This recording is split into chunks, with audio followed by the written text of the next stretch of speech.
condições. Nessas hipóteses, não só as entidades são hipóteses, as funções são contínuas e ao intervalo P e Q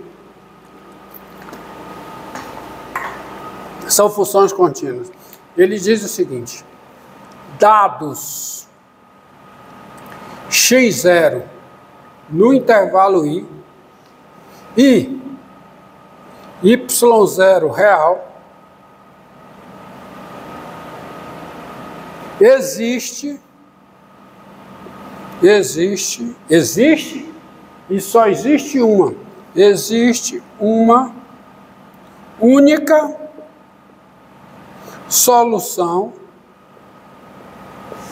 φ de I em R, ou seja, φ com domínio I, existe uma única solução φ de I em R da equação diferencial linear satisfazendo a seguinte condição, isto é, tal que φ de x0 é igual a y0.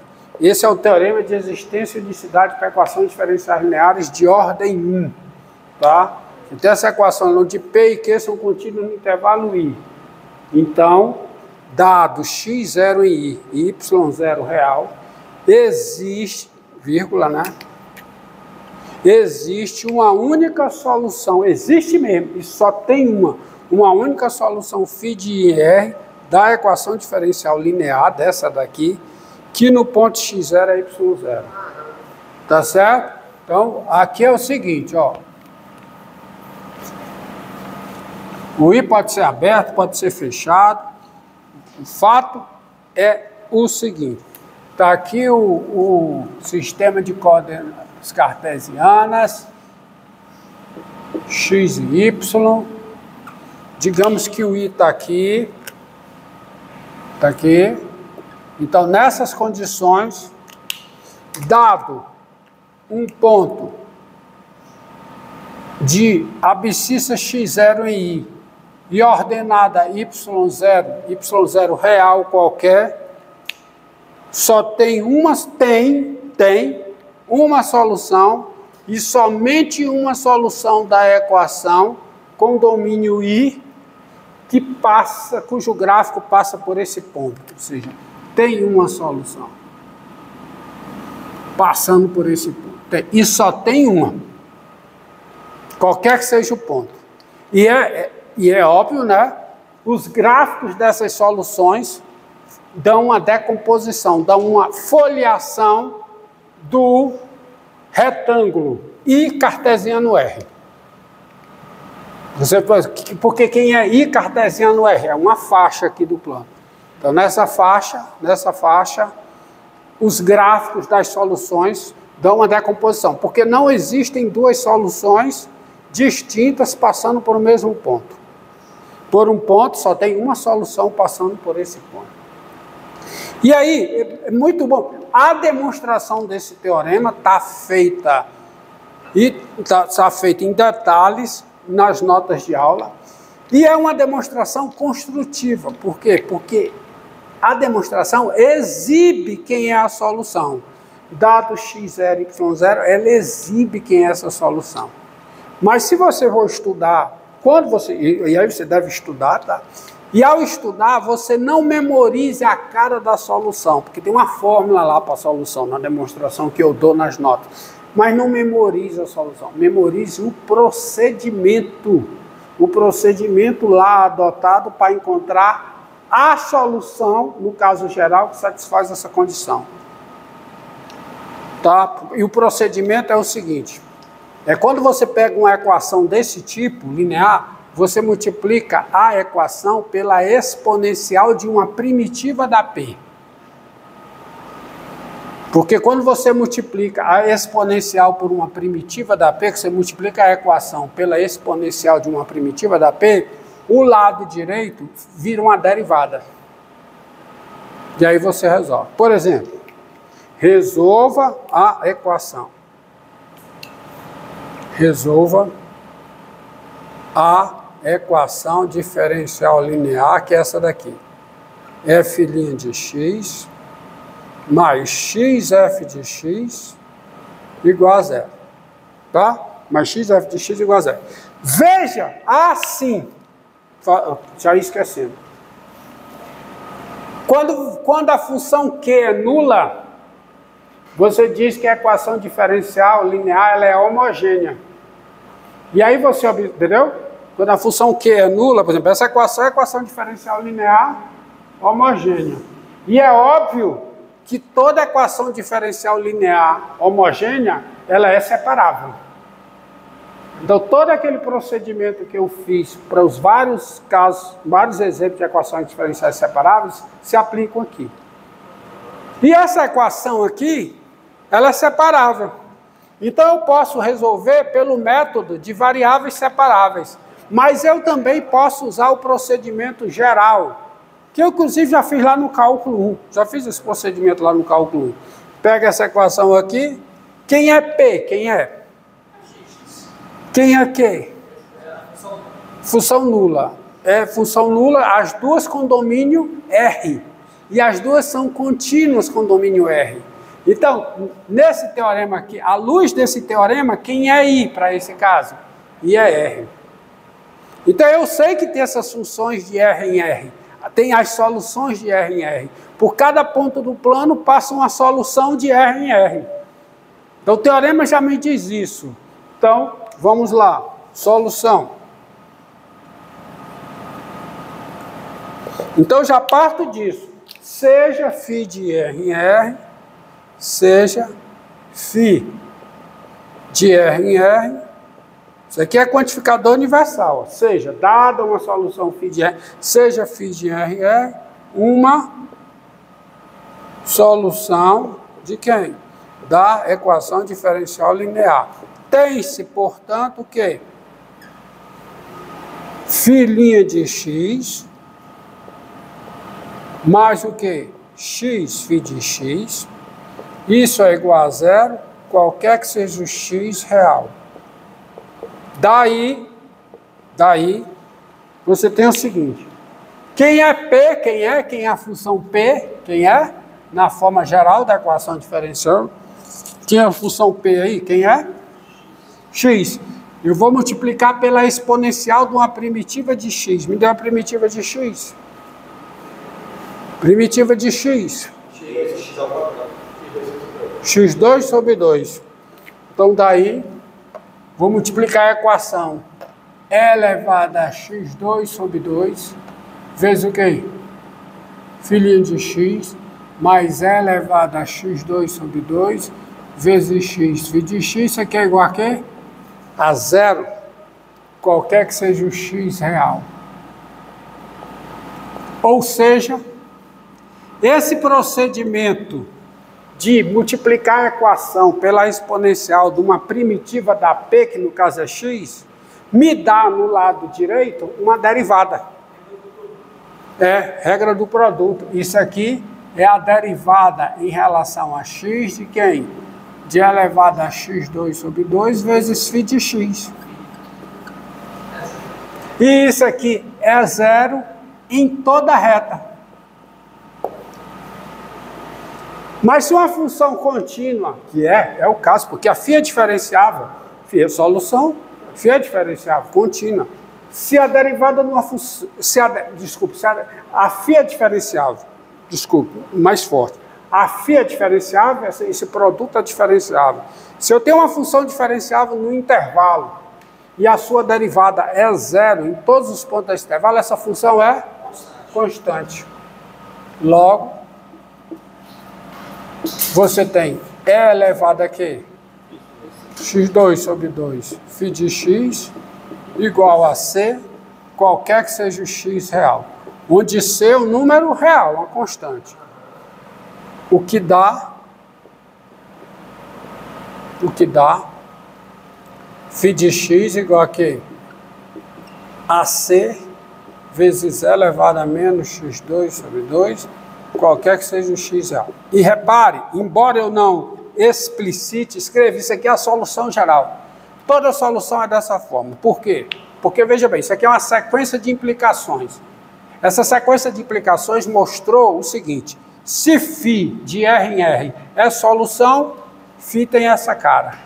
Só que cada implicação dessa sequência é reversível, isto é, a sua recíproca é verdadeira. Φ dessa forma, Φ satisfaz isso. Se satisfaz isso, satisfaz isso. Se satisfaz isso, satisfaz isso. E aí eu chego aqui. Então é a solução. Então isso aqui é de fato a solução geral. Essa sequência de implicações é uma sequência de implicações cujas recíprocas são verdadeiras. Então isso aqui é a solução geral. Está aqui a resposta. Solução geral é essa. Parametrizada por uma constante. Entendido? Entendido aí? Pronto.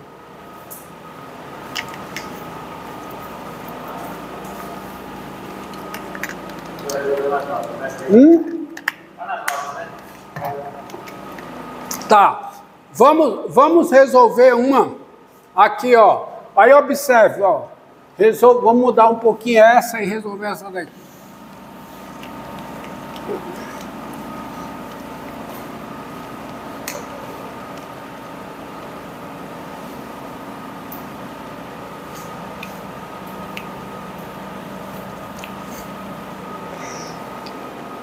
Resolva a equação diferencial. A equação diferencial linear, vamos mudar um pouco, tá? F' de x mais x, f de x igual a x, ó. Ó, aqui, ela não é homogênea. Assim. Aqui. Repare que essa é homogênea, mas eu não resolvi essa equação usando variáveis considerando ela como uma equação separável. Eu resolvi usando o procedimento adotado na demonstração, que você verá lá. Procedimento qual é? Multiplicar pela exponencial de uma primitiva da P. É sempre esse o procedimento. Acabei perdido, porque parecia que o senhor ter tirado o passo mais naquela demonstração. Não, está na demonstração. Você multiplica sempre pela exponencial de uma primitiva da P. Então vamos lá, solução aqui, ó. Solução. Ó. Quem é P? X, domínio R. Quem é Q? X, domínio R também. Então as soluções são de R em R. É o que diz o teorema de existência e unicidade. Então, seja φ de R em R uma solução de quem? Da. Professor, se o domínio de uma for maior que o domínio da outra vai ser limitado, né? Pega o domínio menor. Pega o domínio menor. Menor, tá? Então você tem isso aqui. Φ' de x mais x φ de x é igual a x, qualquer que seja o x real. Daí, eu multiplico a equação por e elevado a uma primitiva de quem? De x. Então fica e elevado a x2 sobre 2, é uma primitiva, vezes φ' de x, mais e elevado a x2 sobre 2, vezes x φ de x. Isso é igual a x, qualquer que seja o x real. Tá? Isto é... Aí, ó. Isto é... Não, tá errado. Faltou o quê? O que faltou? Faltou multiplicar aqui, né? É x vezes e elevado a sobre 2, qualquer que seja o x real. Isto é a derivada em relação a x de e elevado a x2 sobre 2 vezes φ de x. Isso também é uma derivada. É a derivada em relação a x de e elevado a x2 sobre 2. E essa igualdade é na reta. E é. Se duas funções são diferenciáveis no intervalo e as suas derivadas são iguais nesse intervalo, elas diferem por uma constante, tá? Então, logo, E elevado a x2 sobre 2 vezes φ de x é igual a quê? E elevado a x2 sobre 2 mais c, qualquer que seja o x real, onde c é uma constante real. Tá certo? Isto é,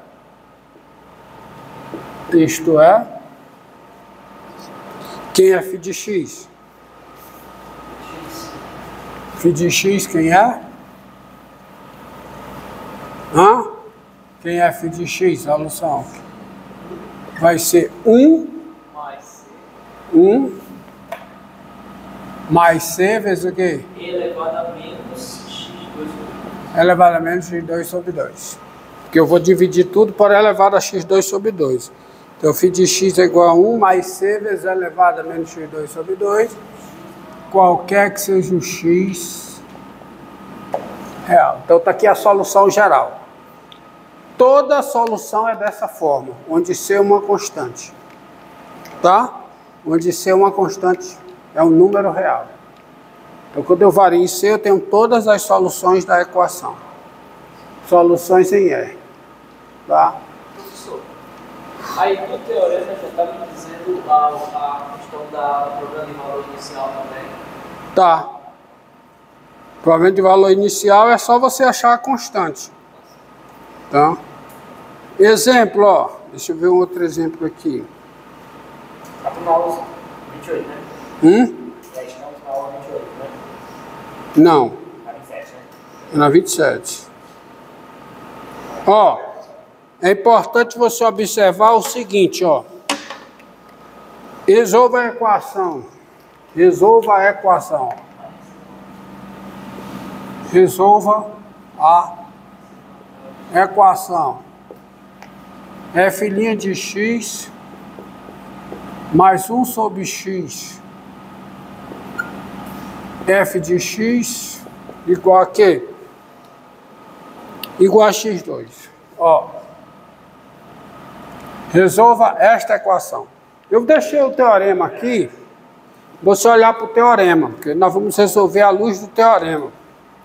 Quem é a P? Quem é? É 1 sobre x. O domínio da P é a união de dois intervalos abertos, disjuntos.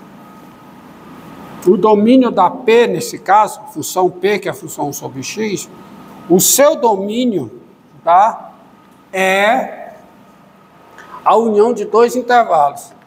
Menos infinito, 0, união 0, mais infinito. A existência e a unicidade, por esse teorema, elas dizem respeito a intervalos onde a P e a Q são contínuas. Então eu tenho que considerar os intervalos. Então a solução, eu vou deixar o enunciado aí e vou botar logo aqui a solução. Então eu vou considerar o seguinte, ó, olha como é que eu vou fazer. Sejam I igual a menos infinito 0 ou I igual a 0 mais infinito. Não posso considerar R asterisco, que é a unicidade em intervalos. A unicidade de soluções de equações, a unicidade de primitivas passando por um ponto é em intervalos. A existência e unicidade é em intervalos, tá? Entendeu?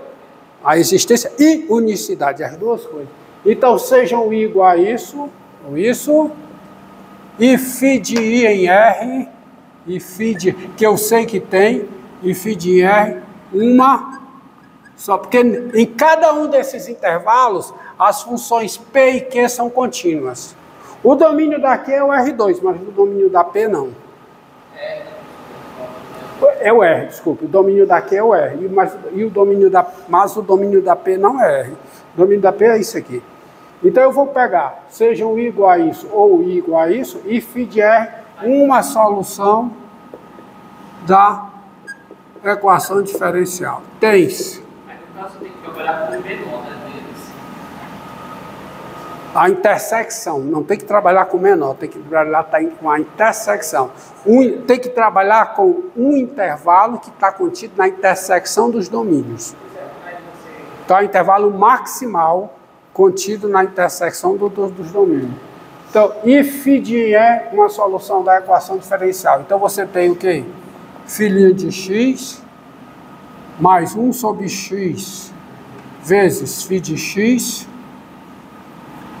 Isso é igual a quê? x2, qualquer que seja x aonde? Em i. Pronto.